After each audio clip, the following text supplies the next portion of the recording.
kami sedang berada di desa Pungur Kecil.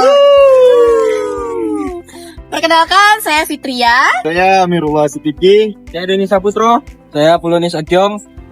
Saya Anton. Saya Adam. Saya Riza Prananda. Saya Kirai Purwanto. Saya Selfie.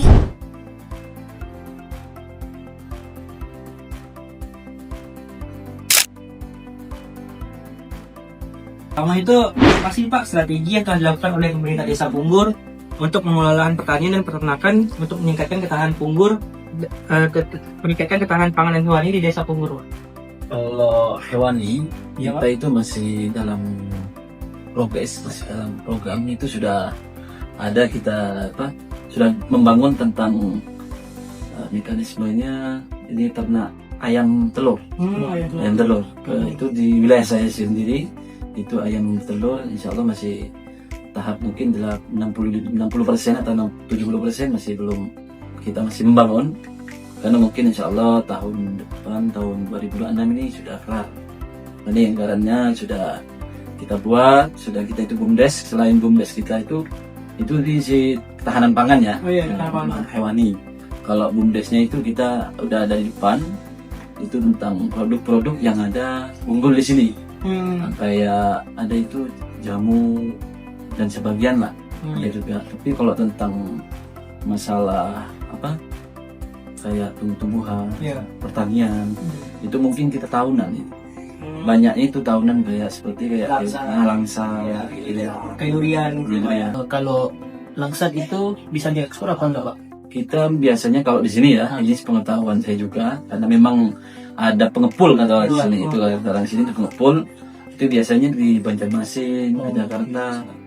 Berarti kan terkenalnya kan memang Langsat Punggur. Iya. Untuk mempromosikan dan memasarkan produk pangan dan hewani lokal ini, meningkatkan pendapatan masyarakat nggak, Pak? Itu alhamdulillah kalau peningkatan masyarakat itu kita kayak pemasaran gini kan, banyak memang dari keluarga kita, khususnya itu memang minim dari media untuk mempromosikan. Memang kemarin dari mahasiswa mana itu memang ada programnya gitu, kayak membuat briket. Briket kan dan tempurung kan, kelapa. Selain petani-petani ini kan kelapa kebun kan. Jadi briket itu dibuat oleh UTM apa dari Jogja itu kemarin di sini. Semua pengelola di sini memang kita membutuhkan seperti itu.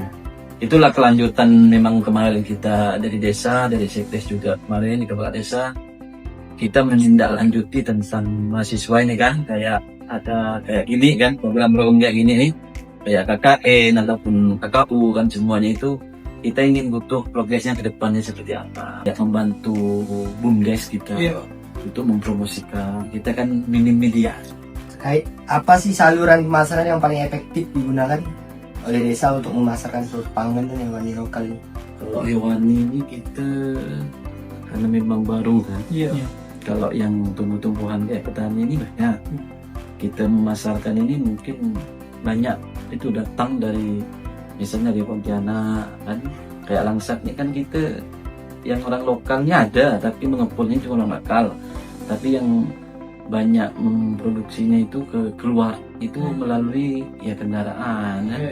Kendaraan itulah. Kayak hewan ini kita belum itu. Mungkin kayak ternak ini kan yang dominan ini kan petani ya kan, ternak ini kan. Jadi hewan ini belum kita ini pun kita baru ini.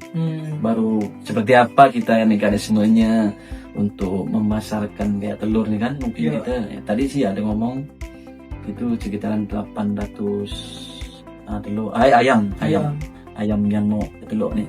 Jadi kita kemarin 1000, sekarang 800 untuk ayam telur. Bagaimana sih Pak proses masyarakat desa Punggur ini, Punggur Kecil itu ikut beserta atau berpartisipasi dalam kegiatan ekonomi lokal, Pak? Ikut serta dalam perekonomian kita ini, ikut serta sih, karena memang di sini ini rata-rata orang kayaknya berkebun semua. Berkebun, masalah perekonomian itu kayaknya jarang lah, kerja di luar itu jarang. Kalau mahasiswa datang itu kita memang di sini aksesnya kota, aksesnya diapit dengan kota Pontianak.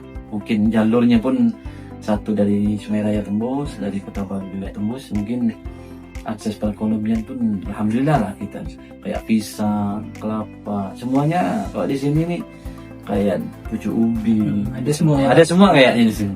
Tentang perekonomian nih alhamdulillah masyarakat di sini. Oke, terima kasih kepada mahasiswa yang telah berkunjung di desa kami. Kami ucapkan terima kasih tentang progres partisipasinya untuk program-program yang ada di Punggur Kecil. Terima kasih sudah datang di sini. Inilah desa kita, desa Punggur Kecil. Mudah-mudahan kedepannya lebih berkembang, lebih berkualitas perekonomiannya. Mungkin itu saja yang saya sampaikan. Terima kasih. Assalamualaikum warahmatullahi wabarakatuh. Waalaikumsalam warahmatullahi wabarakatuh. Baik, kami telah selesai melakukan wawancara kepada kepala wilayah di Desa Punggur. Kepala desa lagi berhalangan hadir karena ada kegiatan. Jadi kami ucapkan terima kasih kepada kantor Desa Punggur Kecil yang sudah meluangkan waktunya untuk melakukan wawancara kepada kami. Sekian vlog kami. Terima kasih.